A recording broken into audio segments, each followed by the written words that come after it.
Hello, what's up? Haha, I'm back. Yes, it is your girl Evelyn Mimi J, now rebranded as Tech Wrestle Mommy. Catch that. So, I am coming to you with a WWE Raw video review. So, instead of doing the Mimi Morning Show, because I'm still working on my project on my hackathon and buildathon project. This week I'm going to do just a video. And I think I want to keep doing these videos. So let me know if you like these videos. I could maybe do both. Maybe I could do videos and live stream. You maybe. Let me know. Let me know what you think. So gonna just jump right into it. This week on Raw was interesting.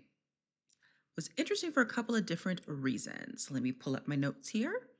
So, um, all right. So first we start off with, of course, it was interesting because this is the Raw after the Rumble. The Raw after the Rumble, the Royal Rumble that happened on Saturday. The things I was looking forward to were the Judgment Day mess and drama because Liv decided to toss Raquel out of the ring. Might I add, she tossed her out after she eliminated Rhea Ripley.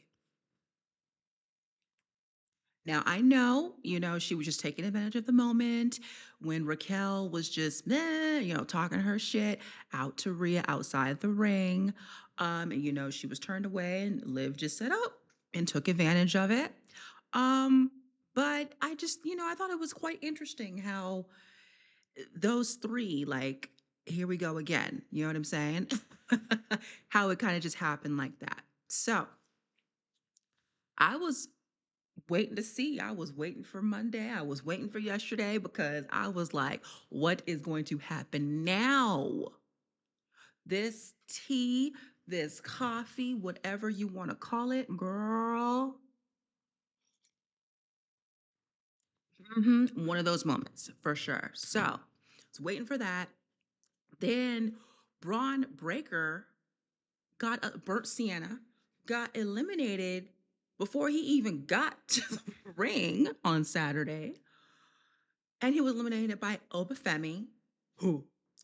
And so I was waiting to see that. Of course, I wanted to see how Roman was going to, if he was going to make his decision already, if he was just going to kind of prolong it, take some time to wait, as Liv said that she wanted to do.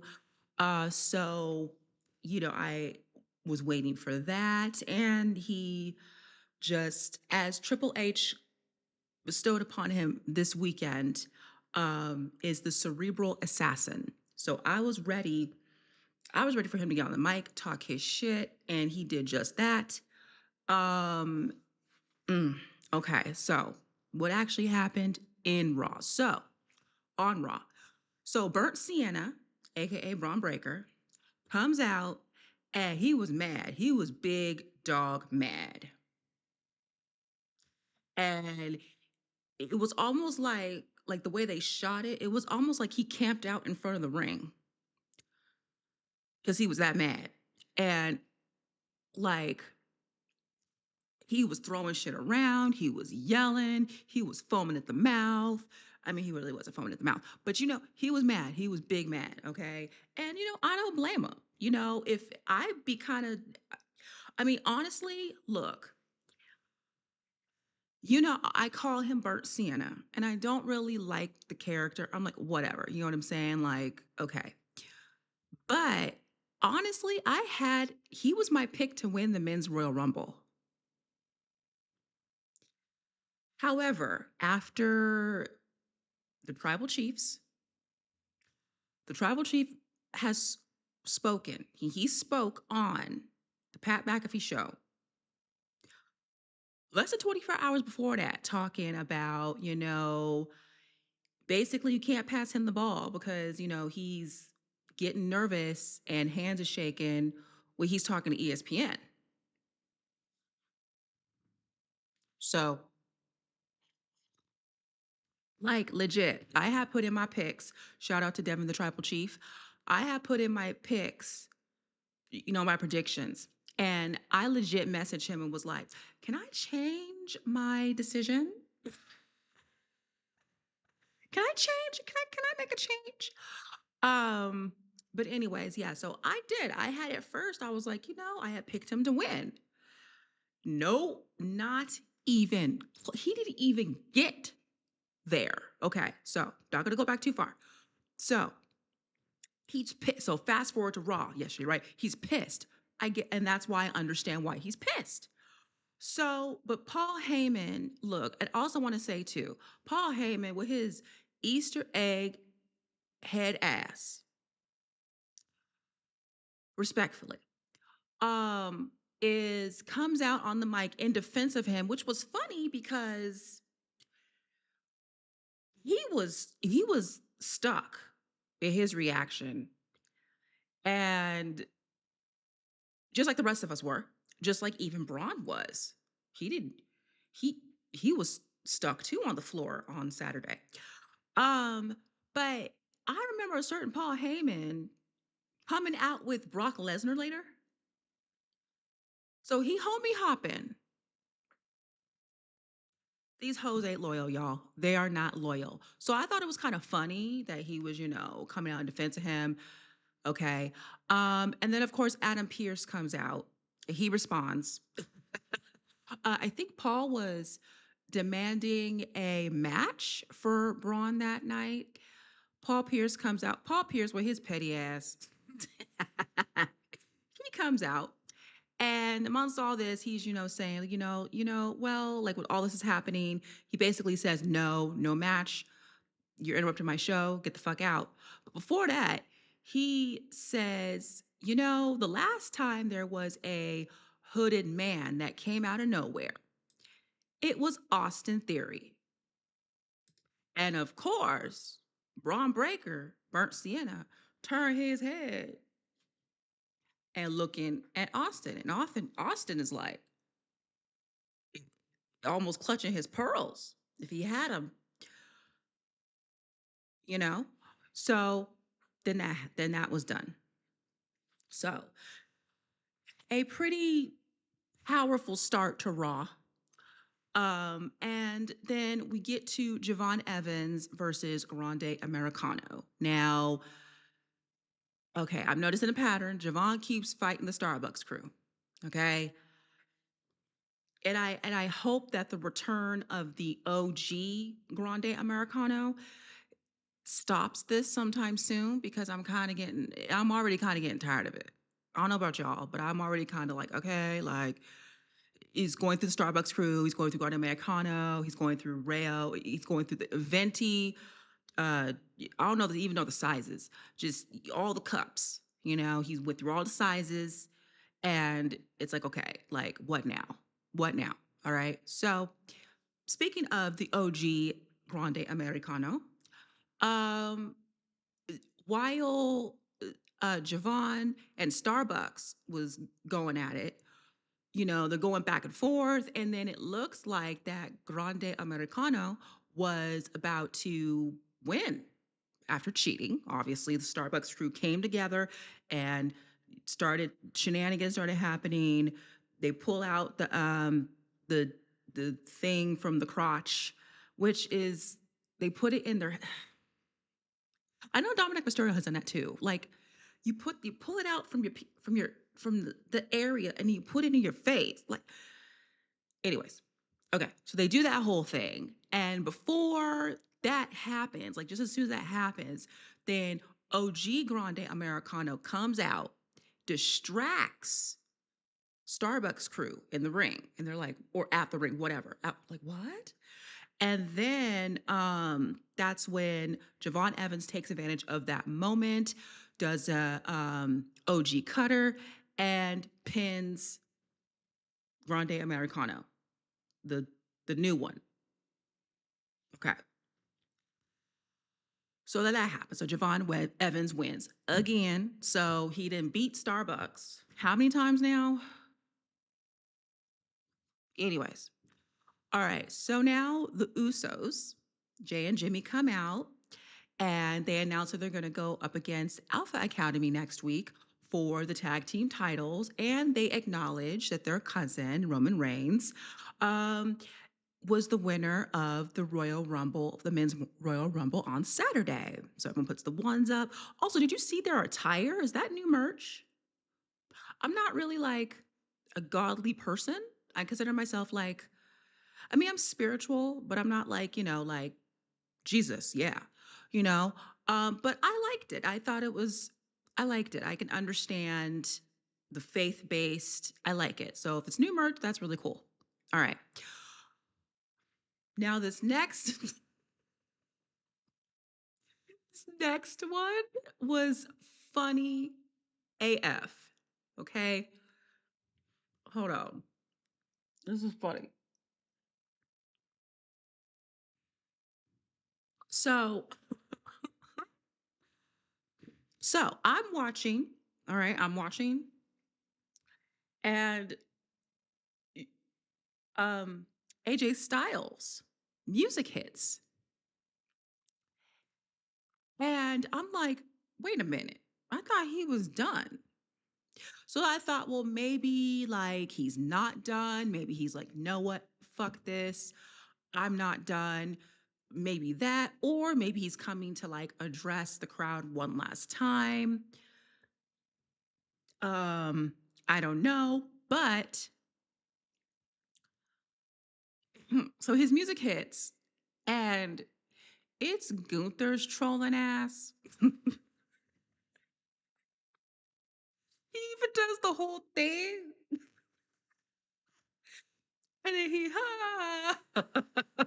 he punked us. He punked us, and then his music comes on. He goes, he's walking down the ring. He's in the ring. He talks his shit. I'm sorry, y'all. That was funny. You have to admit that was funny. Like, I know people were upset. I saw it in the audience. And some of y'all were probably upset. But that was fun. You got to admit, that was good. I don't know if that was Gunther's idea. It probably was. That was funny. Okay, I'm sorry. It was good. Anyways, so he gets to the ring, he's addressing the crowd, and then Dragon Lee, who was AJ Styles' partner, tag team partner, comes out to defend his honor. He should have stayed backstage because he got choked out, like, and was hung out to dry like laundry. He was just hanging there, getting choked out, and he should have just stayed in the back. So, all right. Then Maxine Dupree and is backstage and she cuts a promo, and it's kind of the same thing except now it's directed towards Natty, and she's very upset. I mean, as totally understandable. I mean, totally understandable how she feels. I get it. um she's upset. She says a bunch of things. I don't remember exactly what she said. I was kind of stuck on her blush. It was a little much for me. But yeah, so she says a whole bunch of things. It was kind of the same thing. And then, basically she's fired up. And I think it is going to be a good match. She basically is challenging Natty because Natty turned on her. So rightfully so. Get your leg back. Do you, boo? However, I think Natty, this low key legend Natty, I think it's gonna be good. I think they're gonna go back and forth. But I think Natty's just gonna mess her up. Not to mention, like, with story, like with them kind of pushing low key Natty and like kind of pushing, it'll be kind of weird if Natty then lost. I mean, I don't know. I guess you could go that way, but I don't think that's gonna happen. So yeah, that was it. And then the War Raiders, who, excuse me, what? When was their match announced?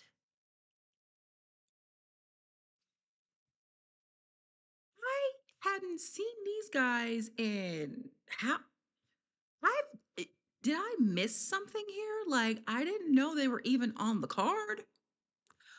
Um, so yeah, I it I don't know. It just seemed I don't know. Anyways, correct me if I'm wrong, please. Correct me if I'm wrong in the comments, respectfully though. Don't come for me. Um, but I just it yeah. So they come out and they're waiting for their opponent. Who was supposed to be their opponent? Maybe Alpha Academy? Possibly. I don't even know. But Boba Femi actually comes out. So I what? And I'm like, wait, Oba got a partner? No, it was just him. It was just Oba. Who? And he comes out and just messed up both of these big men. And it wasn't even really a match. He just came in and he came in, fucked shit up and left. I mean, that's basically what happened. Um, and yeah, that was pretty much it. Then Nikki and Brie Bella. So I guess this is the tag team division's turn. Okay, so Nikki and Brie Bella come out. Nikki comes out first. It's kind of crickets. There's a little booze here and there, you know. Brie comes out, gets more of a pop than Nikki. I mean, I know she got okay. Netflix screwed me on Saturday. I probably shouldn't reveal I was watching on Netflix. Oh well, I was watching on Netflix and I had a VPN.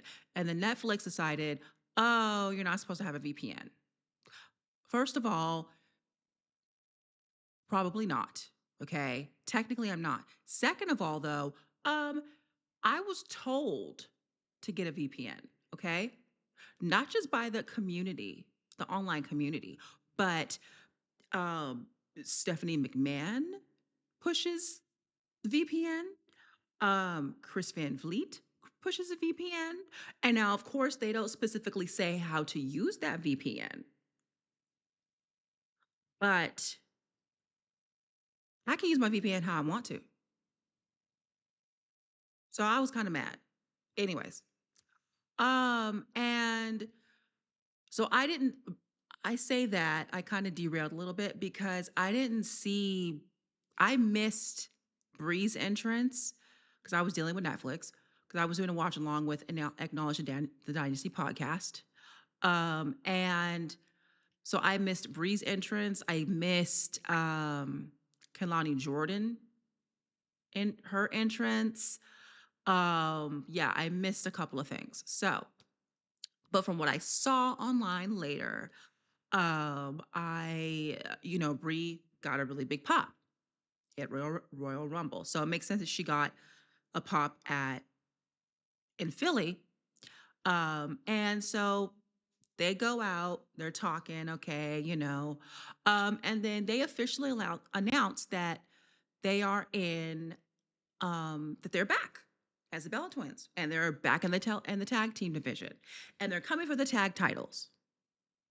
So I'm like, oh, they call for, they, especially with Nikki doing her interviews and talk about how she wants to, um, wrestle Rhea, and I was like, oh my God, okay, here they come. They're gonna come out, and then I was excited, right?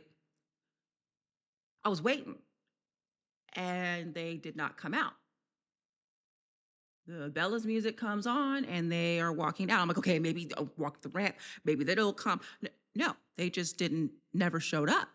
And I was kind of confused because Rhea posted on her story, she was signing posters in Philly. So I'm like, where's she at? Where they at? Where they at? I was like, okay. And then the segment itself just kind of fell flat. And it did seem like something was missing. Like it was obviously missing. So I'm like, what? Um, Fast forward to this morning, I come across Today Historia's post addressing it. And then we're chatting in the comments and stuff. And then come to think of it, how come the Kabuki Warriors weren't there either? Because they could have came out and been